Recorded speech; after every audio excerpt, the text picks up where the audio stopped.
नमस्कार, स्वागत है आपका आज की इस खास चर्चा में। नमस्कार। आज हम ज्योतिष की दुनिया के एक ऐसे तत्व पर गौर करने जा रहे हैं जिसे हमारे हाथ लगी स्रोत सामग्री सबसे रहस्यमयी और शायद सबसे प्रभावशाली भी बताती है। हाँ, राहु का नाम आते ही एक रहस्य सा महसूस होता है। बिल्कुल। ये स्रोत राहु को पारंपरिक ग्रहों से अलग एक छाया ग्रह के रूप में चित्रित करते हैं। दिलचस्प बात यह है कि इन स्रोतों के अनुसार जब राहु किसी के करियर या व्यवसाय के क्षेत्र को छूता है तो ये जीवन में बड़े नाटकीय मतलब अप्रत्याशित मोड़ ला सकता है। हाँ, जैसे एकदम से तरक्की मिल जाना। हाँ, या फिर एकदम से गिरावट, विदेश जाने का मौका या ऐसे अवसर जिनका आपने कभी सोचा भी ना हो, अजीब से अवसर। बिल्कुल। तो आज इस सामग्री के आधार पर हमारी कोशिश रहेगी ये समझने की कि ज्योतिषीय नजरिए से राहु आखिर है क्या, करियर और व्यवसाय की राह पर इसका साया कैसा पड़ता है, क्या इससे हमेशा मुश्किलें ही आती हैं या ये सफलता का दरवाजा भी खोल सकता है। और अगर चुनौतियां आती हैं तो क्या उपाय हैं, ये भी जानना चाहेंगे लोग। हाँ बिल्कुल। तो अगर चुनौतियां आती हैं तो इन स्रोतों में उनसे निपटने के क्या रास्ते सुझाए गए हैं। चलिए इस रहस्यमयी पहेली की परतों को खोलना शुरू करते हैं। जी। तो शुरुआत करते हैं राहु के स्वभाव से। स्रोत इसे छाया ग्रह कहते हैं। इसका मतलब क्या हुआ? कोई फिजिकल बॉडी नहीं है इसकी। तो फिर ज्योतिष में इसका इतना महत्व क्यों है? स्रोत इसके चरित्र के बारे में क्या बताते हैं? ये एक बहुत ही मौलिक सवाल है और जरूरी भी। स्रोत बताते हैं कि राहु असल में कोई पिंड नहीं है जैसे शनि या गुरु है।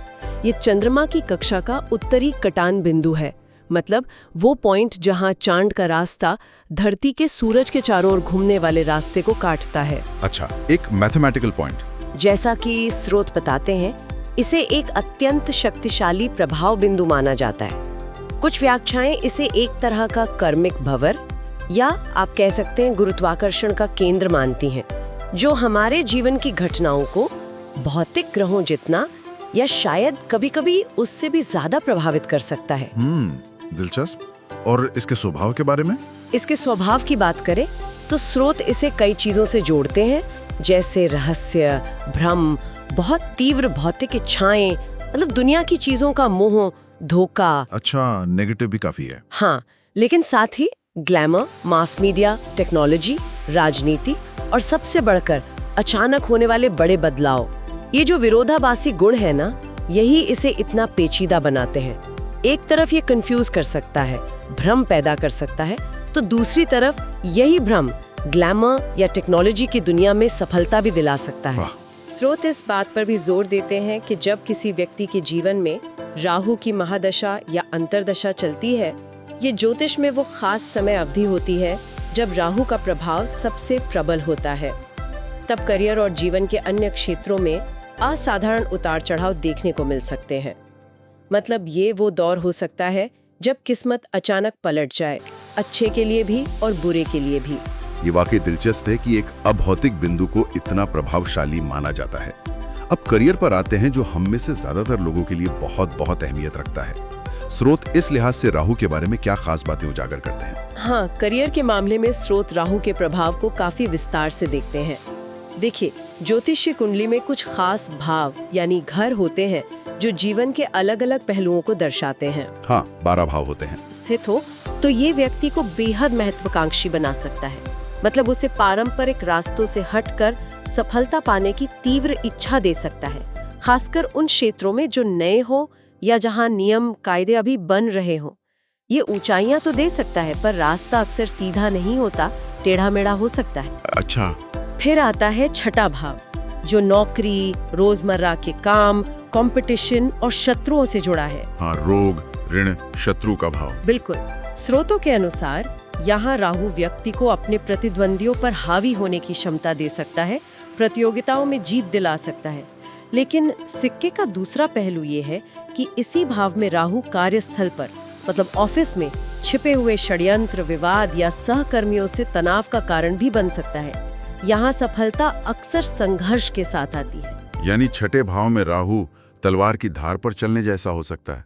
सफलता तो मिलती है, पर चुनौतियां साथ लगी रहती हैं। कुछ ऐसा ही स्रोत इशारा करते हैं। हाँ, और फिर 11वां भाव है, जो आमदनी, लाभ और इच्छाओं की पूर्ति का घर है। लाभ स्थान। जी, लाभ स्थान।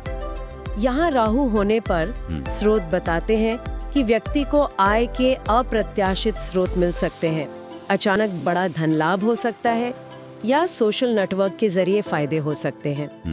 लेकिन ये लाभ कितने स्थायी होंगे, इस पर थोड़ा सवालिया निशान रहता है। राहु यहाँ अस्थिरता भी दे सकता है, मतलब आया और गया वाला हिसाब भी हो सकता है। तो किन व्यवसायों या करियर क्षेत्रों को स्रोत खास तौर पर राहु से प्रभावित मानते हैं? कुछ खास फील्ड्स हैं? हाँ, स्रोत कुछ खास क्षेत्रों की ओर इशारा करते हैं जहां राहु का प्रभाव ज्यादा देखा जा सकता है, जैसे मीडिया और फिल्म इंडस्ट्री, जहां ये भ्रम, ग्लैमर और मास अपील का खेल होता है ना? बिल्कुल। राजनीति, जहां सत्ता पाने की महत्वाकांक्षा और पैंतरेबाजी, मतलब दांव पेच, अहम होते हैं। विदेशी कंपनियों में काम करना या विदेश से जुड़ा कोई भी काम, क्योंकि राहु विदेश यात्रा और अपरिचित चीजों से जुड़ा है। और आजकल के दौर में टेक्नोलॉजी का क्षेत्र, software development, IT, artificial intelligence, digital marketing, ये सब राहु के दायरे में आते हैं। टेक्नोलॉजी क्यों? क्योंकि ये नवीनता, भ्रम, आप वर्चुअल रियलिटी सोचिए, और सीमाओं को लांघने से जुड़े हैं। राहु को out of the box thinking से भी जोड़ते हैं। सामग्री में राजनेताओं और फिल्मी हस्तियों के करियर में राहु की भूमिका का जिक्र तो है, मतलब कैसे कुछ लोग अचानक गुमनामी से उठकर शिखर पर पहुंच जाते हैं या फिर शिखर से एकदम नीचे आ जाते हैं। हाँ, ये देखा है हमने। और इसके पीछे अक्सर राहु की दशा या कुंडली में उसकी स्थिति का हाथ माना जाता है। हालांकि स्रोत किसी का नाम लेकर विशिष्ट उदाहरण नहीं देते, पर ये पैटर्न जरूर हाईलाइट करते हैं कि राहु व्यक्ति को भीड़ से अलग दिखने और स्थापित नियमों को चुनौती देने की ऊर्जा देता है। ये तो हुई नौकरी और करियर की बात। अब अगर कोई अपना काम करना चाहे, मतलब उद्यमी बनना चाहे, तो व्यवसाय पर राहु का क्या असर बताया गया है इन स्रोतों में? व्यवसाय के संदर्भ में भी राहु की भूमिका काफी नाटकीय बताई गई है। स्रोत कहते हैं कि राहु व्यक्ति को बड़ा जोखिम लेने वाला, मतलब रिस्क टेकर बना सकता है।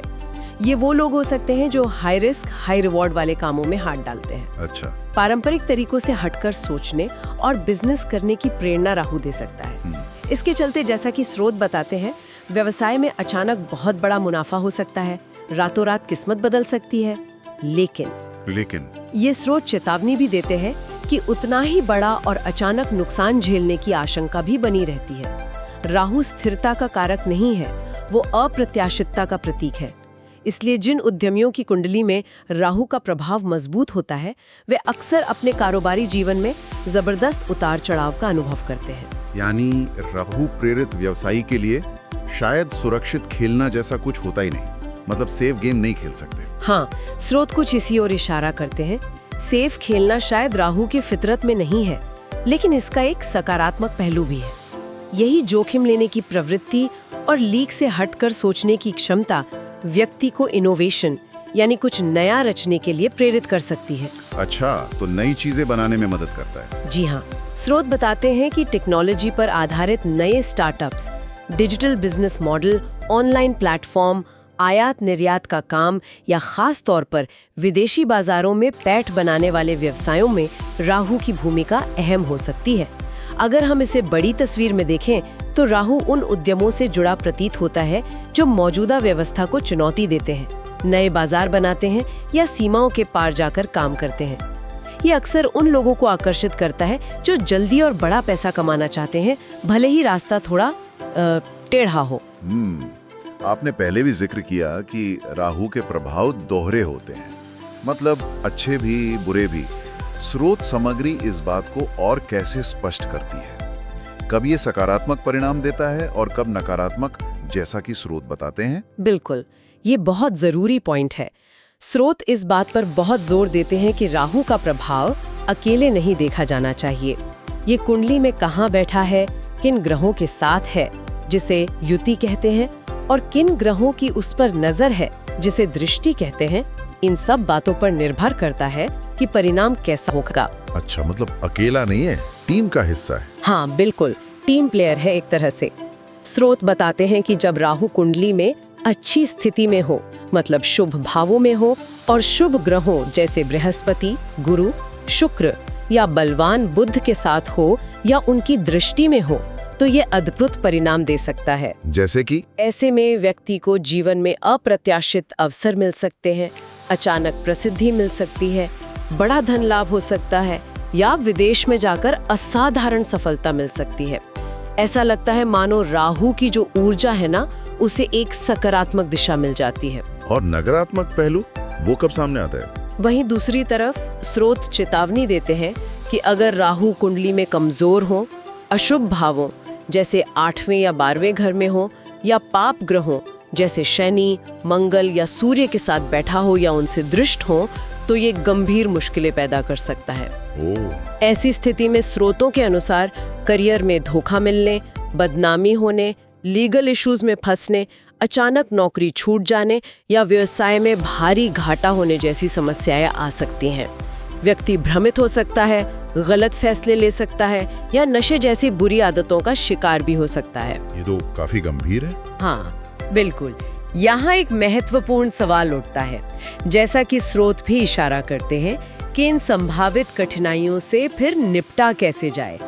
स्रोत कुछ वास्तविक जीवन के उदाहरणों का हवाला देते हैं, हालांकि नाम नहीं बताते, जहां लोगों ने राहु के प्रभाव में या तो अचानक बुलंदियां छुई या फिर अर्श से फर्श पर आ गिरे।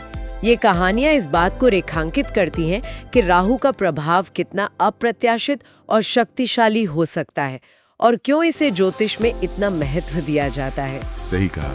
जब स्रोत इन संभावित समस्याओं का जिक्र करते हैं, तो क्या वे इनसे बचने या इनके प्रभाव को कम करने के लिए कुछ समाधान या उपाय भी सुझाते हैं? अक्सर लोगों की दिलचस्पी इसी में होती है कि करें क्या। हाँ, निश्चित रूप से ज्योतिषीय उपायों का पहलू भी स्रोत सामग्री में शामिल है। राहु के नकारात्मक प्रभावों को शांत करने और उसके सकारात्मक पहलुओं को बल देने के लिए कई तरह के उपाय बताए गए हैं। क्या है वो उपाय? इनमें से कुछ प्रमुख हैं। पहला है मंत्र जाप। स्रोत विशेष रूप से राहु के बीज मंत्र ओम रांग राहवे नमः के नियमित जाप का सुझाव देते हैं। माना जाता है कि मंत्र की जो ध्वनि ऊर्जा है वो ग्रह के नकारात्मक प्रभाव को संतुलित करती है। अच्छा, मंत्र जाप। और दूसरा है रत्न धारण करना। स्रोत गोमेद, जिसे अंग्रेजी में हेसनाइट कहते हैं, वो रत्न पहनने की सलाह देते हैं। लेकिन यहाँ एक बहुत महत्वपूर्ण चेतावनी भी है कि कोई भी रत्न बिना किसी योग्य ज्योतिषी की सलाह के नहीं पहनना चाहिए। हाँ, ये जरूरी है। बिल्कुल, क्योंकि हर रत्न हर किसी के लिए उपयुक्त नहीं होता और गलत रत्न नुकसान भी कर सकता है। ठीक है। तीसरा उपाय दान पुण्य से जुड़ा है। स्रोत बताते हैं कि शनिवार के दिन या राहु के नक्षत्रों जैसे आर्द्रा, स्वाति, शतभिषा में जरूरतमंद लोगों को काले तिल, उड़द दाल, सरसों का तेल, नीले या भूरे रंग के कपड़े, कंबल वगैरह दान करने से राहु प्रसन्न होता है, ऐसा माना जाता है। अच्छा, ये तो हुए धार्मिक और ज्योतिषीय उपाय। क्या कुछ प्रैक्टिकल चीजें, व्यवहारिक बदलावों का भी जिक्र है? हाँ, बिल्कुल।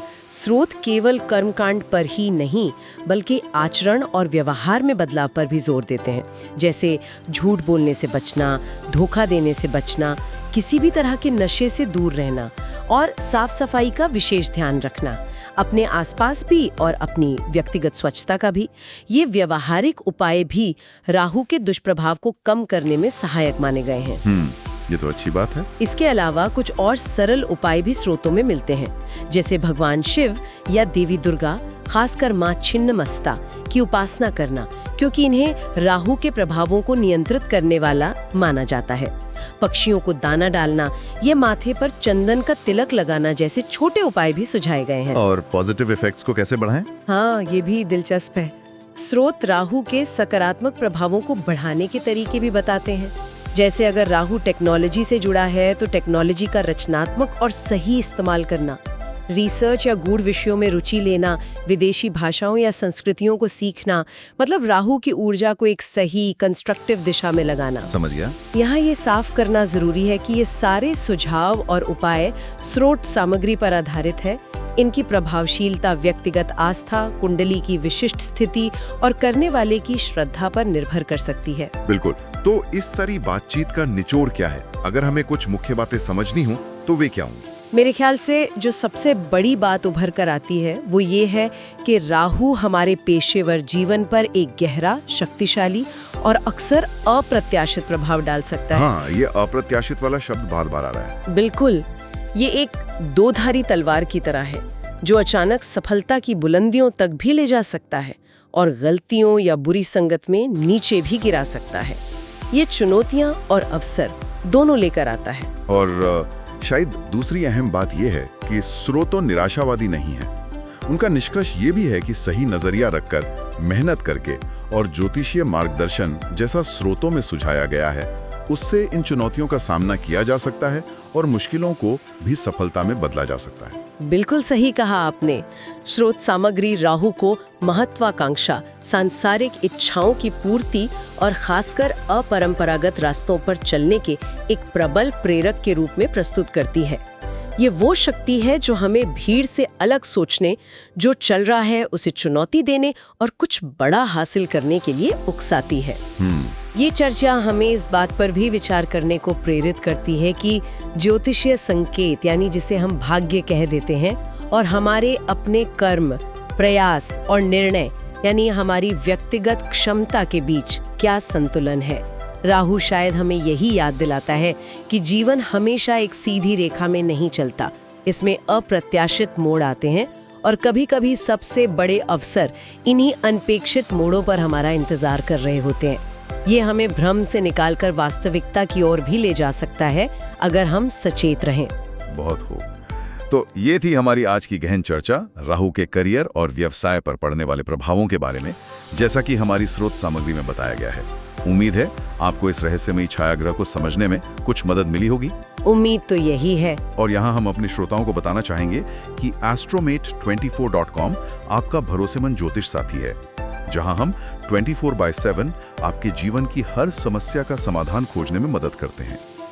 चाहे बात करियर की हो, व्यवसाय की, रिश्तों की, विवाह की या फिर स्वास्थ्य और धन से जुड़ी चिंताओं की, हम कुंडली, अंक ज्योतिष, वास्तु और राशिफल के माध्यम से सटीक मार्गदर्शन प्रदान करते हैं। हमारा उद्देश्य सिर्फ भविष्यवाणी करना नहीं, बल्कि आपको ऐसे आसान और व्यावहारिक उपाय देना है जिनसे आपका जीवन अधिक सुखद और सफल बन सके। बिल्कुल। तो अगली बार फिर मिलेंगे एक नए विषय और नई जानकारियों के साथ। तब तक के लिए नमस्कार। नमस्कार।